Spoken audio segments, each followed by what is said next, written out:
Hello, Think Liberty listeners. Welcome to episode 9 of Tales from the Shire. It is good to be back. First episode of the year. Unfortunately, the audio for this episode isn't that great.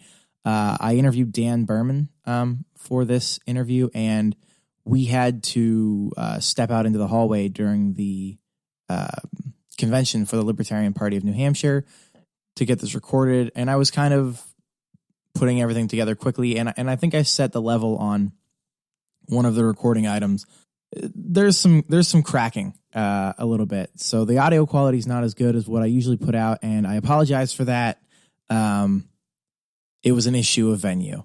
Dan Behrman is running for president. He's seeking the nomination from the Libertarian Party. I just went and saw him at the aforementioned Libertarian Party of New Hampshire's state convention, where he and several other candidates competed in a debate there, and we had a straw poll, and Behrman Supreme actually ended up winning that. That was very interesting. So Heavy.com went out and reported that Behrman Supreme has finally won a primary after 30 years of campaigning. I really hope you guys enjoy this interview with Dan. We get into a lot of different issues about how to speak to the left and how to speak to the right, and we talk about property taxes and how taxation is theft just in general.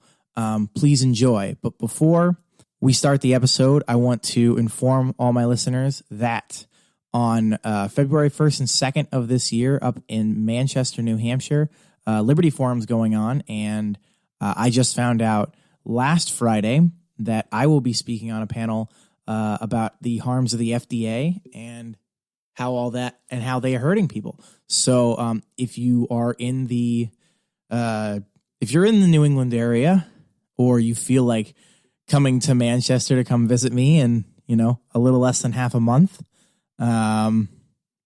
please come do so. Please come listen to my talk. I'm going to have it's not my talk. It's going to be a panel, but please come listen to my panel. It's going to be a very good time. All right, without further ado, please enjoy this interview with Dan Behrman. All right, so I'm sitting down with Dan Behrman, candidate for president for the Libertarian Party. I'm at the LPNH state convention. So I just got done watching you guys do your whole debate thing. How do you think you did with all that, like compared to everyone else? I did awesome. I'm the best. Yeah, I'm the greatest there ever was. I could tell. I thought you guys all did very well. So can I ask what's the reason that you decided to run for president? And then on top of it, why are you shifting away from just, the prim and proper look that everyone else has, the hat and the tie, the taxation is theft, which we all know is true. But so what's the motivation for being so overt with it? Being overt with it. So one of the reasons I'm running is I've been around the Libertarian Party for maybe 5 or 6 years now, and what I see a lot of is people trying to, say we're the party of liberty, we're the party of freedom, which is true, but that doesn't really attract new people who aren't interested in that. So what I like to see is if we want to see real change, we have to introduce more people to this idea. And so my strategy for that is not to say we're about liberty and freedom, but more to be able to say, look, we understand, you look at everybody who's following Bernie Sanders. They want healthcare. They're worried. They've got legitimate concerns. They've got sick people in their family. They're worried what's going to happen to them. And we're not addressing those concerns if all we're saying is we need freedom and less government. But if we actually talk to them about what's important to them, it's a completely different conversation, and they're more willing to join our team. And so I've had this conversation. I've tried recommending it with other candidates, and I just don't see that happening. So I kind of took it upon myself to say, if no one else is going to do it right, I'm going to do it myself, as they say, which is ironic because this year I think we have some amazing candidates that are actually starting to follow this pattern. But yeah, I agree with that quite a bit. I see very often I talk to people who tell me that they're not overly impressed with one candidate or the other. They're upset that this one candidate got in, but I actually do think this is one of the strongest slates. And granted, I've only been in the party a couple of years. I don't know the history all the way back, but this is a pretty strong slate as far as I'm concerned. There's a lot of people I don't really like. So what is it that you, well, I guess you just said a lot of other candidates are doing it very well, but what do you think separates you from the other candidates then? I think it is just that I've taken that message and been so successful with it. We have a lot of like hardcore Bernie Sanders supporters that are supporting our campaign, hardcore Trump supporters, or I should say ex-supporters that are supporting our campaign now. And it's, really just with this messaging that we're using, we've really been able to make that shift happen. So this is something I think I want to continue with, regardless what happens, whether we get the nomination, whether we win the presidency. I know that's a stretch. That's a long shot, but I do think it is possible, especially with this type of messaging.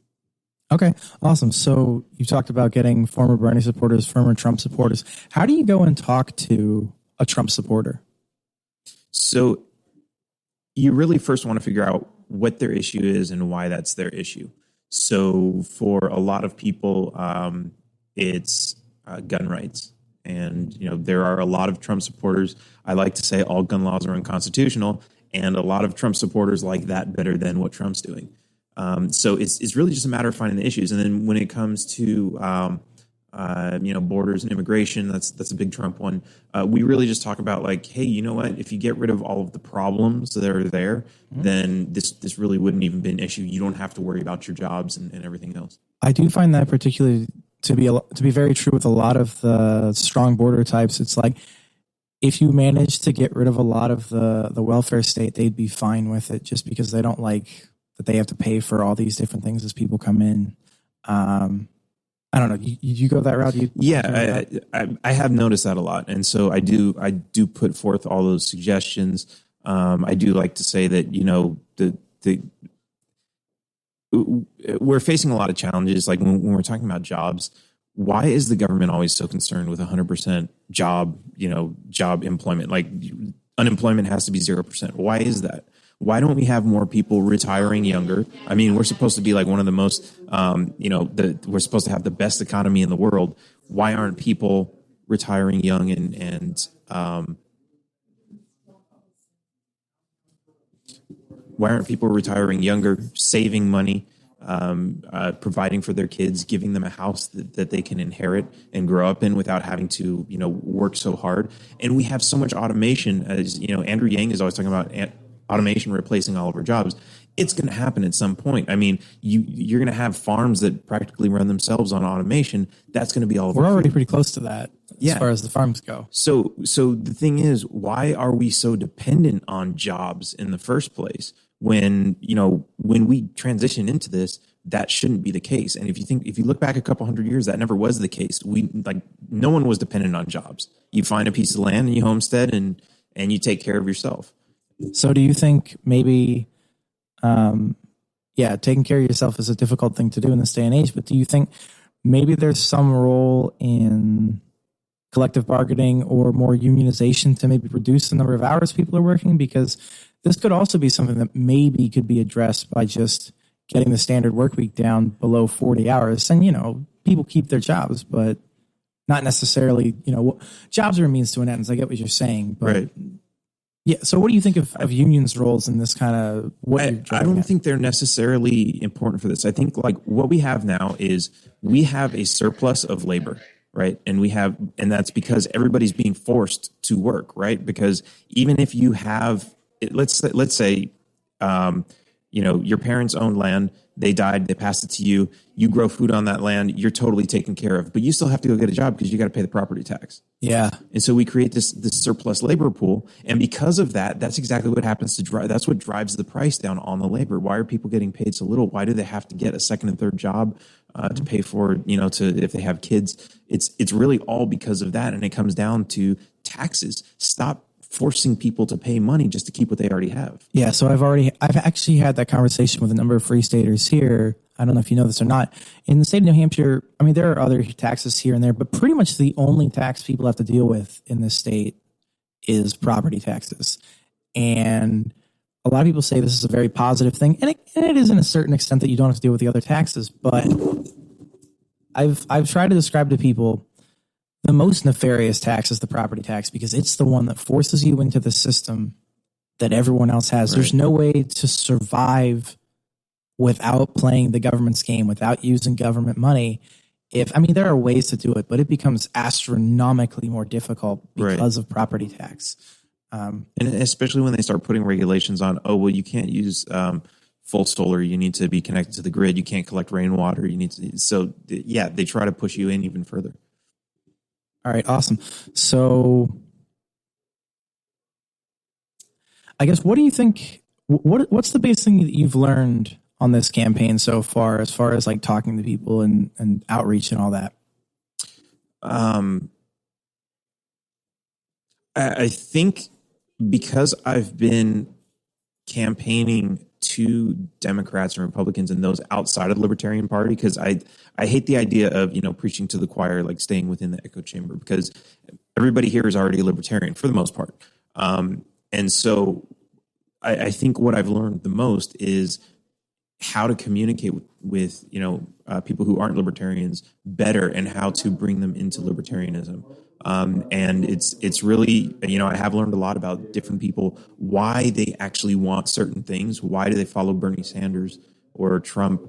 And a lot of times what's really interesting is they say it's for one thing, but it's really, there's like an underlying reason that it's almost in their subconscious. They don't even know that that's why they're following a certain person. But once you figure out what that is and you have these conversations with them, and when they say we want the free healthcare, we want the socialized healthcare, and you say, okay, but wait, what if I can get you that healthcare at a better price, better than free? Then they're like, oh, well, that sounds great.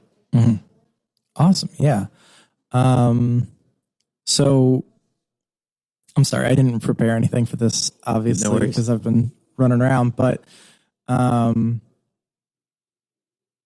then, what do you think is one of the what are a couple of the larger issues that you're using to drive to people? I know I asked you the Trump question, you brought up healthcare, but like you're campaigning, what are the 3 or 4 like big issues you're sticking to try to convert those people and talk to those people? So taxation is theft is kind of the core, obviously. And I like to bring everything back to that, but because I'm going after Democrats and Republicans, I have to stick to their issues. And their issues, I looked at Pew Research, and the top 2 issues for Democrats are healthcare and education, and the top 2 for Republicans are immigration and terrorism. So I really stick to those, and then bring it back around to paying taxes creates those problems. So how do you address, let's say specifically the 2 most interesting ones here, I think for me, are education and terrorism. So how do you, and we'll take that one at a time, how do you go about addressing the education questions that the Democrats have? So education, you look back 30 years, then you look back 60 years, and this trend is that about every 30 years, the cost of college goes up by about 10 times. So 30 years ago, right now, a semester at Harvard is something like $30,000. 30 years ago, it was $3,000. 30 years before that, it was $300. And that's back to the point where you could work a summer job and you could pay for your tuition at Harvard, which is the way it should be. Yeah. And how did we get here? Well, it's, they say, well, let's lend some money so that you don't have to work your job. But really, that lending is the exact same thing that happened in the 2008 housing crisis. All this extra money poured into this economy on education, and everyone started taking out these easy loans. And that's what's jacking the price up. So while it's, you look at college right now and it's like, wow, that's a lot of money. I can't afford that. I need to get the loan. I can't imagine what it's going to be for my kids. Right. But if you say, let's stop lending the money, it's not like the colleges are going to sit there and say, well, we're not teaching this class. They're making less. Yeah. We're not going to teach it for less than that. We're going to lower the prices so that people can get back in here again. That's the only way it's going to work. Right. So, yeah, it's actually really interesting. My dad paid for his college by working some of the time. And when I went to college, I actually talked to my dad about, well, maybe I should get a part-time job to help kind of pay some of this. And he said, no, I'm already paying enough. We can't risk you taking time away from study and then us have to pay for another semester and whatever else. And that ended up being a deterrent to working at all, was like, the risk factor of failing anything and having to go back to do was enough that my dad and I talked it through, and it was like, all right, I guess I'm not going to have a job while I'm in college, which I know a lot of people have to afford that. I'm very fortunate with where I came from, but that was a very real reality for me, which is very different than I think a lot of other people have to deal with. Okay, so the terrorism issue, how do you address that when you talk to the Republicans? So we have to recognize that the United States government has created a lot of the terrorism that hates the United States government. I think Ron Paul opened a lot of people's eyes on that one. Yeah. And we have to realize that that's all taxpayer funded. And so, like I said, going back to taxes, it's, well, why, do you want to go to war with Iran when, do we really want to do that? I mean, the United States kind of started that in the 50s, and it's been going back and forth and escalating, and they're spending hundreds of billions of dollars, trillions of dollars on that. And, that's coming out of our money. And so how do you stop them? How do you say, we don't want this war, we're going to stop this? Because every person they kill there, it creates more terrorists that want to do damage to us. They want to retaliate, and then we're going to retaliate, and then they're going to retaliate, and it just continues to escalate. And the only way to stop that is to just stop giving them the money, which is the power to do it. Because it's not like we can call up our representatives and say vote against it. They're going to vote whatever they're going to vote. Yeah, they don't care. But if they don't have the money, that changes everything. Perfect. All right, so I don't know if this is an unfair question to ask, given that it just happened. This might feel like a bit of a gotcha thing, but it's not necessarily negative for you. What are your initial reactions to hearing that Kim Ruff has just dropped out of the race? It's kind of disappointing because she was actually one of my favorite candidates, other than myself, of course. But it's, I don't know. I think it's going to be interesting to see what happens, because I know I've known some of her supporters from the past, and I've been trying to recruit them. But of course, they're on her campaign. So hopefully we'll get some awesome people to join our campaign from that. Mm-hmm. But I really would have loved to see her in the campaign all the way to the end. And I did talk to her, and she said she's going to try to make it to Austin. So hopefully we'll still see her there. Cool. Well, I hope to see her there. Thank you for sitting down with me today. Is there anything you want to leave my listeners with? Taxation is theft, and we are not government property. One of the most important things we have to do is we have to recognize that we are free, even if it feels like we aren't. There are dangerous people out there in the world, and a lot of them work for the government. So sometimes we have to avoid those dangers as much as we can, but we have to understand that ultimately we're able to decide and do whatever we want with our lives and with our bodies. And so that's super important. And of course, my website, Behrman2020.com, if you want to join the campaign, make a donation, or just learn more about the platform. Awesome. All right. Thank you very much. Thank you. All right. I hope you enjoyed that interview with Dan, Taxation is Theft Behrman. I really enjoyed making it, and I really enjoyed sitting down with it. Again, I'm sorry about the audio quality there. I'm not 100% sure what I screwed up, but it was something that I screwed up while running around the convention hall with my laptop out and microphones in my hands. And it was a busy day for everyone. Thank you so much for listening. Please share this interview with all your friends. Share this podcast, on all the different social medias. You can find Think Liberty on all the different social medias. Please give us likes and thumbs ups and follows and whatever else. If you really enjoyed this podcast, you can find us on Patreon if you just search Think Liberty while you're in there, or you can find our own website at think-liberty.com. Again, my name is AJ Olding. I've been your host for today. If you're interested in hearing me speak live, and I know I mentioned this at the beginning of the podcast, but if you're interested in hearing me speak live, I will be on a panel about the FDA at Liberty Forum